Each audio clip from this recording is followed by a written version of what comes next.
André Agassi, dans son livre, il disait « Control your controllables ».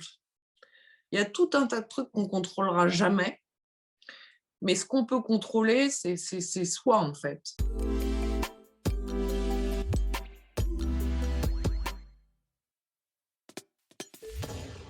Bonjour à toutes, bonjour à tous. Grand merci de m'accueillir et de m'écouter. Peut-être je vais commencer par où je suis aujourd'hui et surtout où j'étais les 5 dernières années, puisque j'étais jusqu'en février CFO et en charge de la stratégie des achats et des systèmes d'information de Danone, qui est une grande entreprise dans laquelle j'ai passé 16 ans. Hein. C'est un peu plus de 25 milliards de chiffre d'affaires, 100 000 collaborateurs dans le monde entier. Et surtout, et c'est pour cette raison que j'avais rejoint à l'époque, des leaders et une succession de leaders peu nombreux, mais extrêmement inspirants, avec un double projet que tout le monde connaît et qui allie à la fois l'économique et le social dans une vision très incarnée et qui est vraiment dans l'ADN de l'ensemble des collaborateurs et de leur engagement.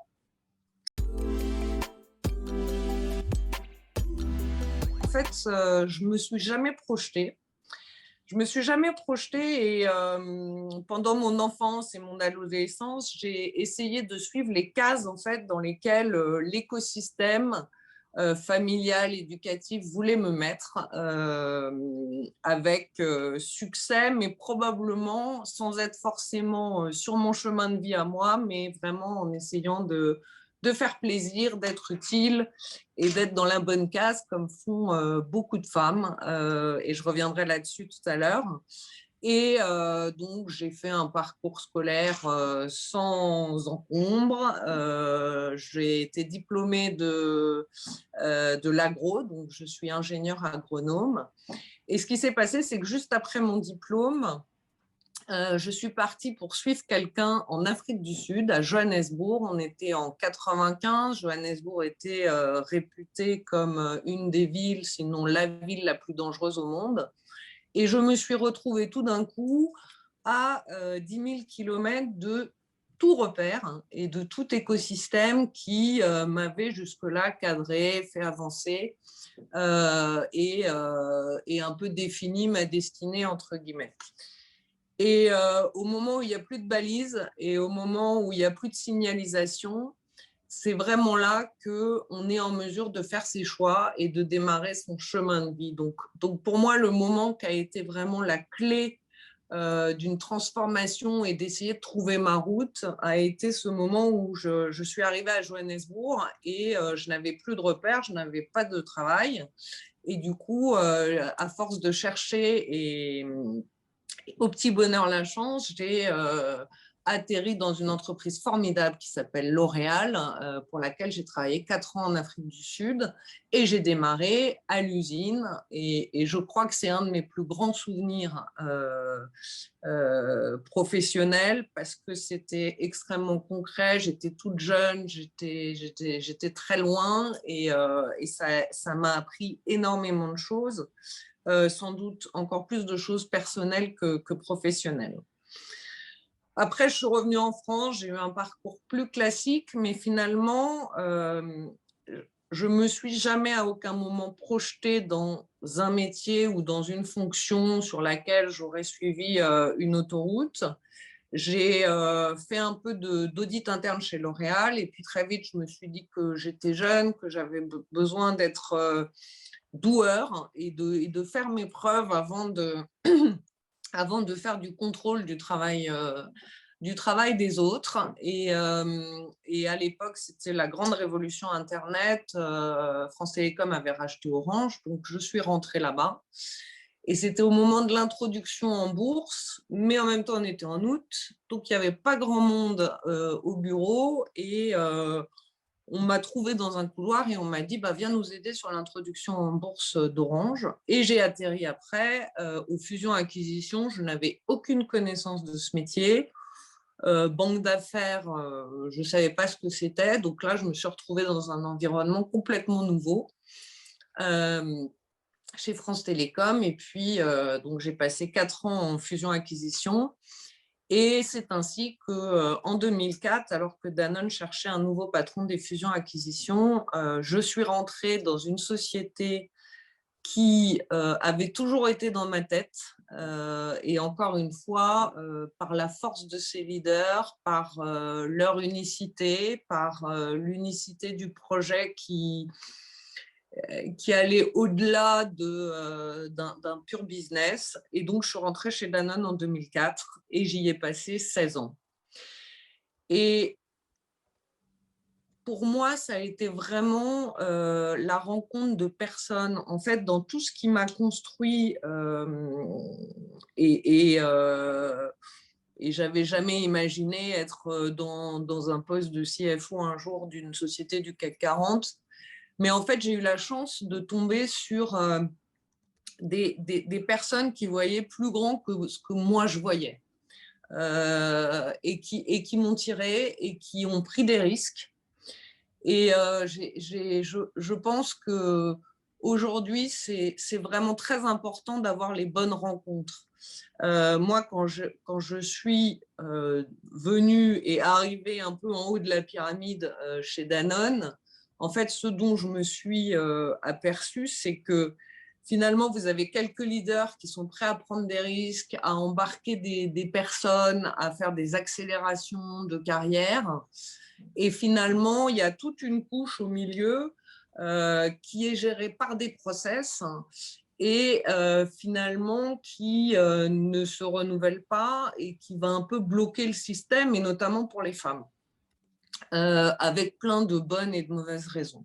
Et moi, en fait, je suis passée au travers de cette couche parce que je suis arrivée par chance directement auprès de leaders. Moi, je me souviens de mon entretien avec Franck Ribou chez Danone. Il m'avait dit: ah, bah, vous avez l'air d'avoir un cerveau qui fonctionne, vous avez l'air sympathique, on va vous trouver une table et une chaise. Et moi, ça m'allait très bien. Et ça, vous ne l'entendrez jamais dans un process RH ou parce qu'il faut des cases et il faut être dans des cases. Donc j'ai vraiment eu de la chance. Après, moi, j'avais un patron qui disait: la chance, c'est quand l'opportunité rencontre la préparation. Oui, j'en ai rencontré beaucoup. Elles ont aussi permis d'ouvrir des chemins et des opportunités.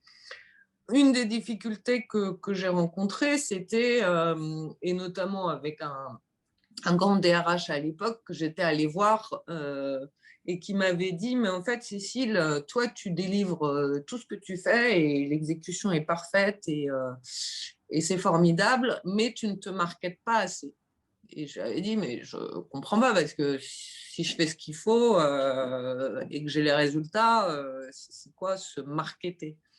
Donc, et je pense qu'effectivement, il y a cette espèce de sentiment, en tout cas que moi j'avais, que j'étais redevable, qu'à chaque fois que j'avais une opportunité, c'était une chance et que peut-être on n'avait pas bien vu que j'étais peut-être pas capable de le faire. Et donc, beaucoup de pression, l'envie de faire tout parfaitement bien et effectivement, pas tellement dans la communication des succès ou pas et des discussions. Donc ça, je pense que c'est un sujet. Après, je pense qu'il ne faut pas se travestir. Et moi, ce qui m'a été à la fois le plus gros challenge et en même temps la plus belle boussole que je puisse m'être fixée, c'est comment on trouve sa juste place. Et sa juste place, ce n'est pas une place qui nous est imposée ou sur laquelle on forcerait des qualités qu'on n'a pas pour faire plaisir, pour rentrer dans le moule, mais sa juste place, c'est la place où on respire aisément. C'est la place où on est soi-même et où on n'a pas peur d'être soi-même. Et franchement, ça prend énormément de temps. Moi, j'ai toujours voyagé avec un livre de Boris Cyrulnik et avec une phrase notamment qui dit qu'en fait, on recherche des personnes et des organisations qui vont nous proposer des circuits de développement, Mais à force de trop leur appartenir, on finit par devenir ce que veut l'organisation et par s'oublier. Et moi, je pense que la chose la plus importante, et là où on a le plus d'impact, c'est quand on a trouvé sa juste place. Et je dis ça parce que quand j'ai fait ma première rentrée en Comex, j'étais inquiète, je trouvais tout le monde formidable et intelligent. Je me disais, qu'est-ce que je fais là? Je vais dire des bêtises, etc. Et du coup, on se bride et on fait beaucoup trop d'efforts par rapport à ce qu'on peut être. On se met un peu en panique alors qu'on ne devrait pas être en panique et qu'a priori, si on nous a choisis, comme on le répète souvent, c'est que les gens pensaient qu'on pouvait faire les choses. Mais c'est vrai que moi, j'ai toujours été bourrée de doutes et je pense que c'est aussi ça qui me fait avancer. Et je n'ai jamais rien pris comme acquis, donc j'ai mis beaucoup de pression. Et typiquement, si on prend un des gros sujets qui est la communication en public, la communication à des audiences, moi, quand j'ai pris mon rôle de CFO, je détestais parler en public, ça c'est sûr. J'étais très, très bonne en one-to-one et avec mon équipe, mais je détestais parler en public. Et j'ai passé des heures et des heures à écrire des scripts, à réviser devant ma classe avec une brosse. Et j'ai finalement compris qu'en fait, ça n'existe pas l'improvisation. Les gens qui ont l'air très naturels, etc., on travaille tous. Et un jour, j'ai compris par mon équipe, parce que j'étais plus sur des choses dont j'étais très convaincue. Et ils m'ont dit, après le truc, ils m'ont dit, là, tu as eu de l'impact, tu étais bien meilleur que sur tel sujet, etc. Donc, dès qu'on arrive à incarner, dès qu'on arrive à être dans ses convictions, dès qu'on arrive à véhiculer quelque chose qui nous est ancré et aligné, je pense qu'on peut avoir de l'impact. Quand on est très scolaire, et je faisais beaucoup ça, revoir les bas de page, et qu'on n'arrive pas à s'extraire de son texte, on a par essence moins d'impact. Ça ne veut pas dire qu'on est mauvais, ça ne veut pas dire qu'on ne passe pas les bons messages. Mais moi, les retours de mon équipe m'ont été très utiles sur quand tu es convaincu, tu as un impact énorme. Et moins quand c'est plus scolaire. Et voilà. Et je pense qu'il faut accepter d'écouter, il faut apprendre, il faut travailler. Enfin, il n'y a rien de... Le trapéziste dans un cirque, il a travaillé des heures. Donc, il y a le talent, mais il y a le travail. Et rien ne se fait de façon organique, ou en tout cas, à un moment, on est dévoilé et on voit les limites. Moi, j'attends beaucoup de choses. Et très peu de choses, en fait. J'attends de l'authenticité.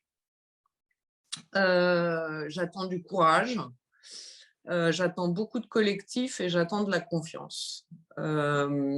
Et en fait, quand j'ai démarré mon poste de CFO, j'avais mis des valeurs en finance qui étaient trust, transparency, solidarity. Donc la confiance, la transparence et la solidarité. Donc, pour moi, c'est vraiment des valeurs collectives qui sont extrêmement importantes.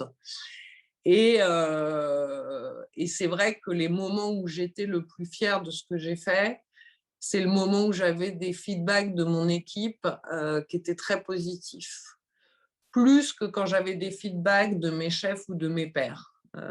C'était pour moi beaucoup plus important d'être portée par des équipes qui avaient envie. Et je pense que c'est vraiment de les voir et de les voir fiers, heureux, qui me rendait fière. Je pense qu'il y en a eu beaucoup. Et je pense que j'ai eu des inspirations régulières. Donc je ne citerai pas un nom un peu bateau ou connu, Mais moi, j'ai été inspirée par des tout jeunes qui étaient en stage, comme j'ai été inspirée par des patrons, comme j'ai été inspirée par des collègues. Je pense que c'est la clé aussi, c'est de trouver les sources d'inspiration dans la diversité et pas forcément dans un rôle modèle qui aurait coché toutes les cases, parce que je ne crois pas que ça existe.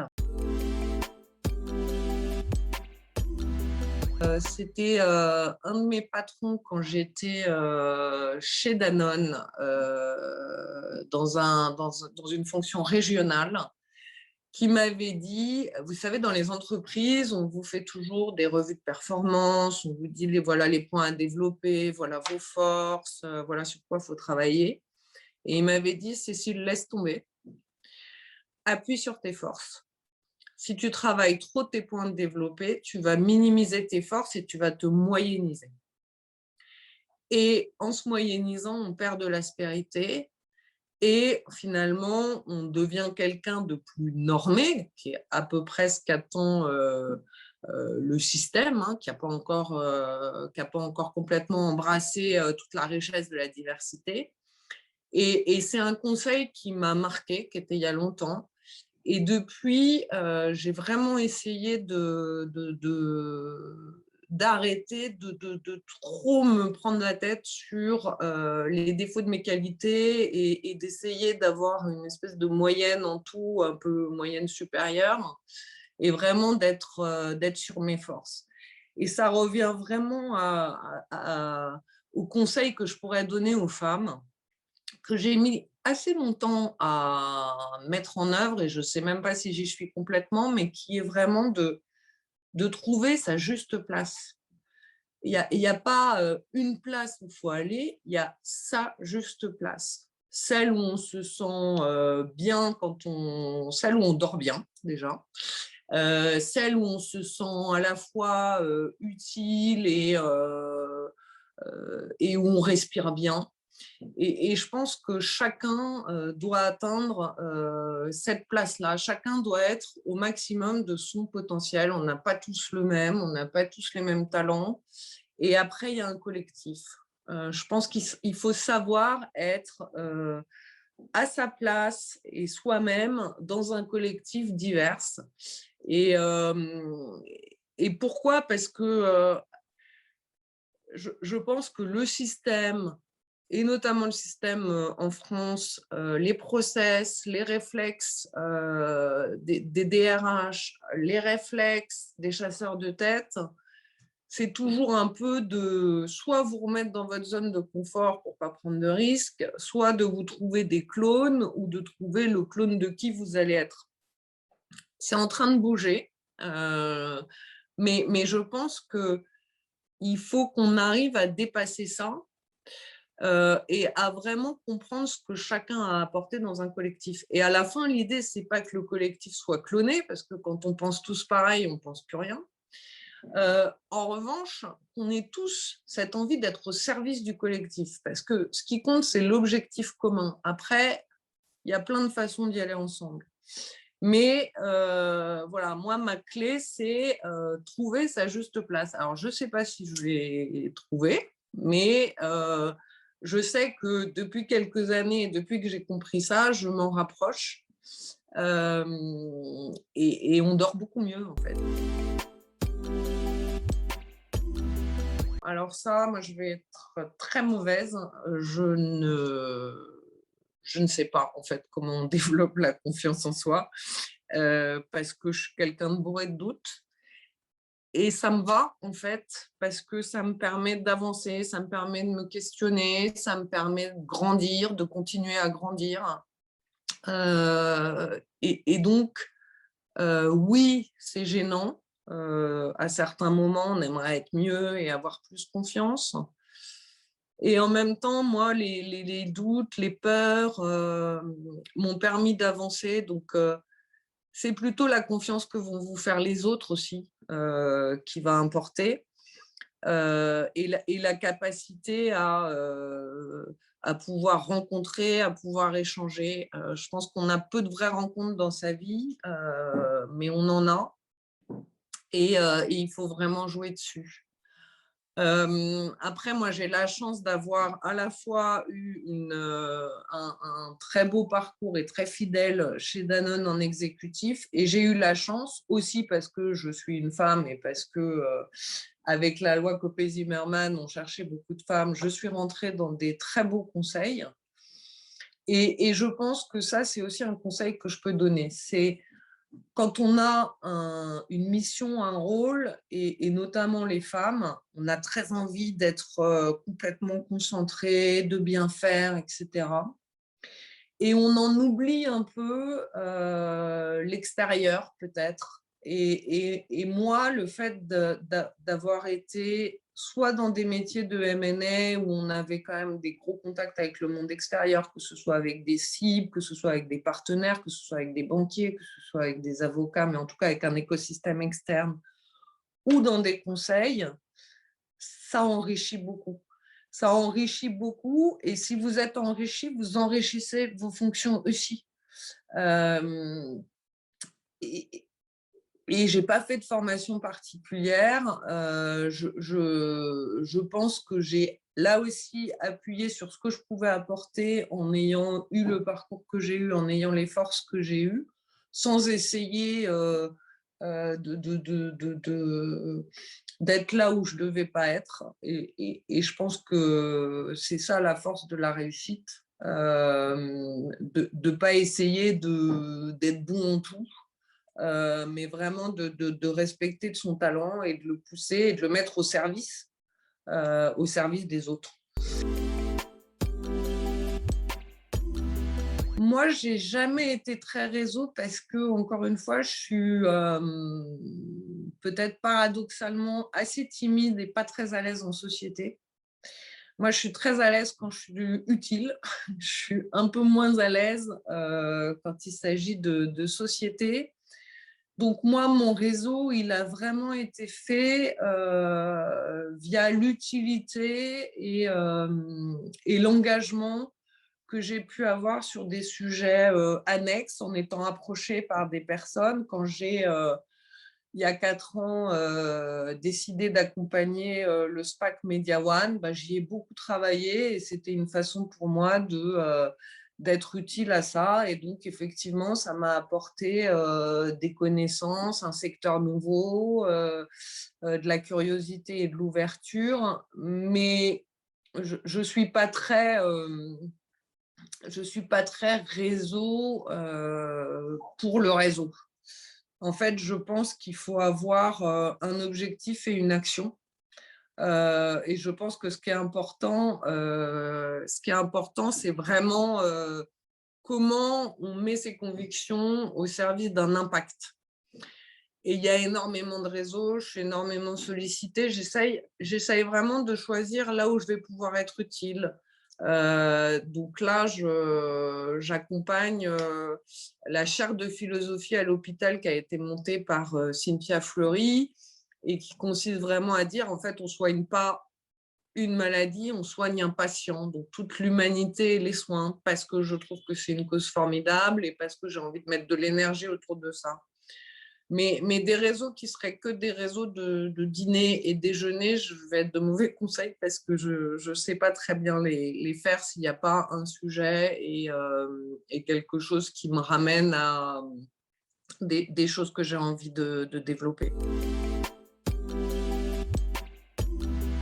Je vais dire de pas réagir à chaud et surtout d'arriver à s'externaliser de la critique. Alors, ce n'est pas quelque chose que je fais très bien encore, mais vraiment d'arriver à se mettre à la place des personnes qui sont en face et vraiment de se dire c'est pas contre moi, la personne elle est là, la personne elle a ce profil, elle a ce background, voilà ce qu'elle a vécu, et d'être plus en empathie voilà.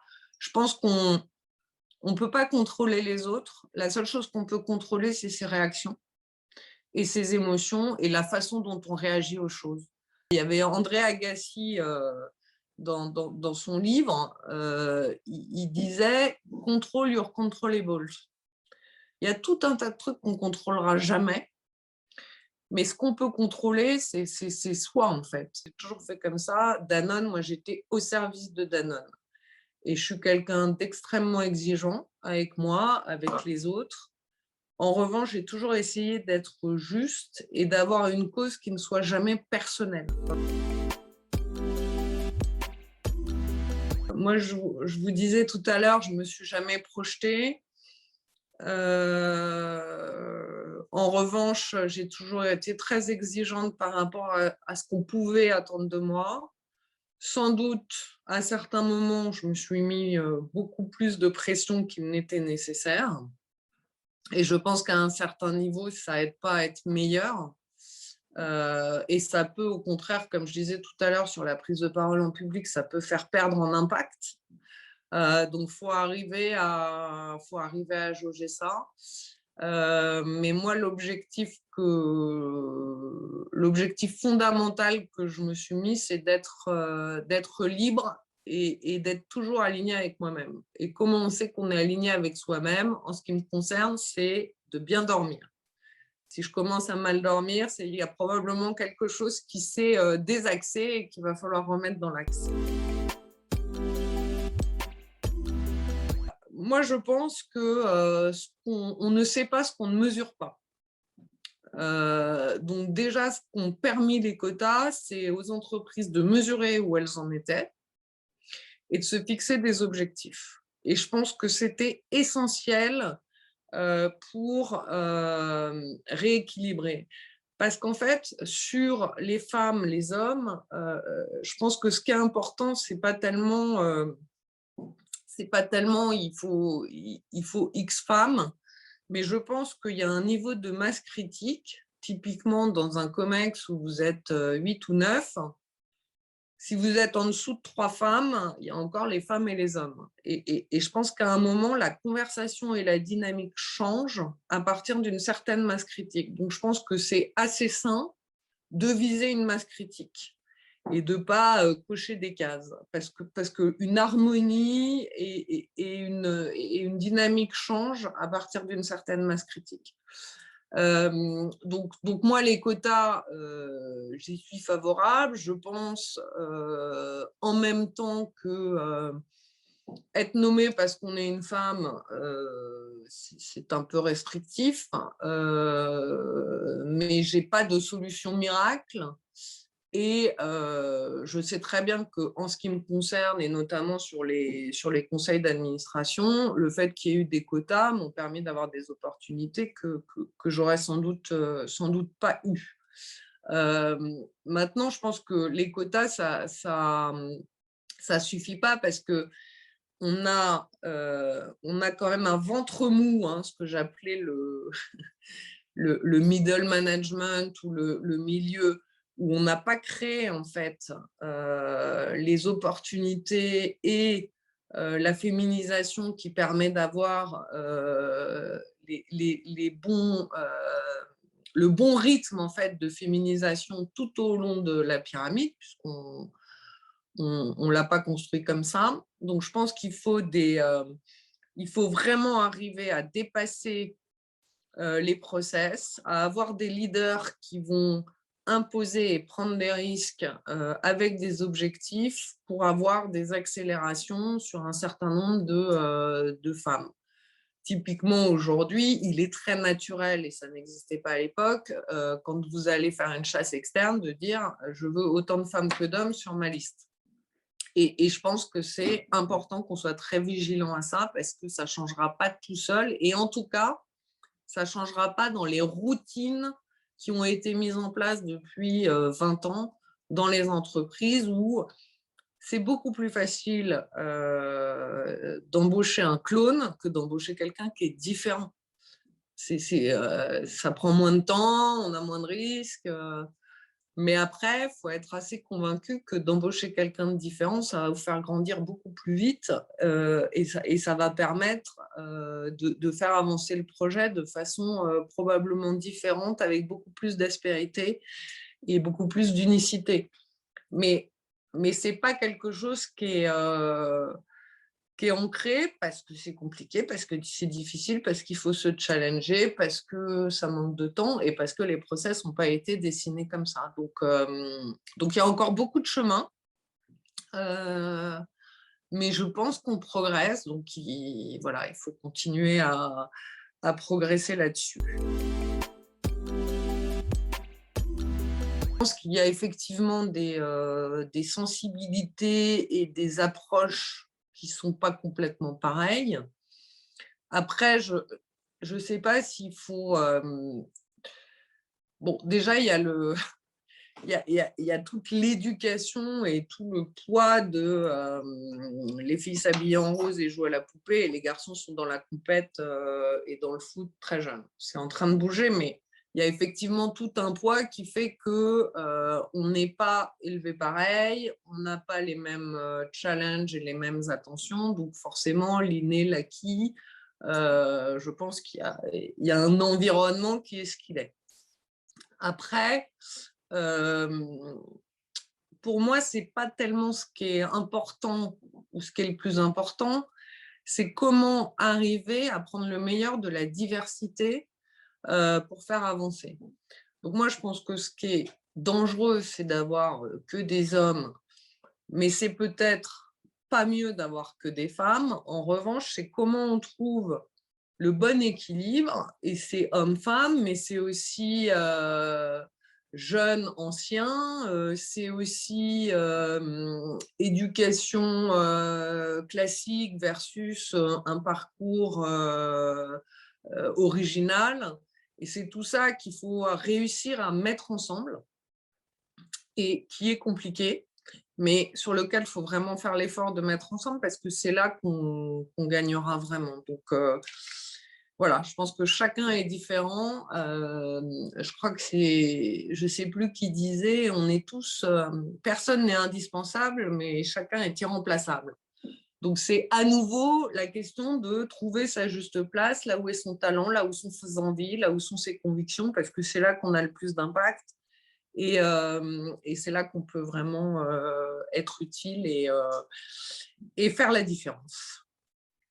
Et la dernière question qui était posée dans le guide d'entretien, c'était « Avez-vous une maxime ?» Alors moi, ma maxime, c'est « Liberté, liberté chérie ». Voilà.